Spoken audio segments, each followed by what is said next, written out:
জুলাই সনদ বাস্তবায়নে সরকারের ভূমিকা নিয়ে প্রশ্ন তুলেছেন এনসিপির নেতারা। তাই ৩রা অগস্ট শহীদ মিনারে ছাত্র জনতাকে সাথে নিয়ে জুলাই ঘোষণাপত্র এবং ইশতেহার দেবে দলটি। একই সাথে ৫ই অগস্ট ছাত্র জনতার মুক্তি দিবস পালনের ঘোষণা দেওয়া হয়েছে।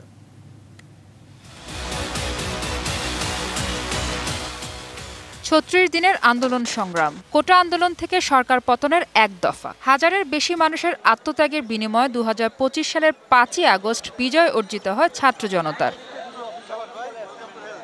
জুলাই বিপ্লবের ১ বছর পূর্তি উপলক্ষে জাতীয় নাগরিক পার্টি এনসিপির মাসব্যাপী কর্মসূচি নিয়ে সংবাদ সম্মেলনের আয়োজন করা হয়।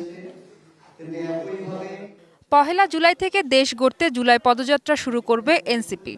রংপুরে শহীদ আবু সাইদের কবর জিয়ারতের মধ্য দিয়ে এই পদযাত্রা শুরু হবে বলে জানায় এনসিপি। আমরা ৬৪টি জেলায় যাব, আমরা শহীদ পরিবারদের কাছে যাব, শহীদের কবর জিয়ারত করব, আহত যোদ্ধাদের সাথে কথা বলবো এবং অভ্যুত্থানকারী এবং বাংলাদেশের সাধারণ ছাত্র জনতা যারা রয়েছেন তাদের সাথে কথা বলবো।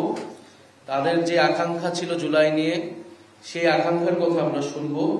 ১৬ জুলাই বৈষম্য বিরোধী দিবস পালনের আহ্বান জানানো হয় সংবাদ সম্মেলনে।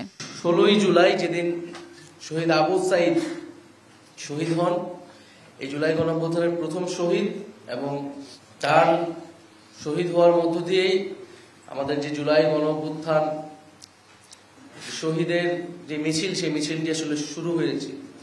ফলে সেই দিনকে আমরা বৈষম্য বিরোধী শহীদ দিবস হিসেবে পালন করব এবং সারা দেশে শহীদদের জন্য দোয়া মাহফিল এবং স্মরণ সভা অনুষ্ঠিত হবে।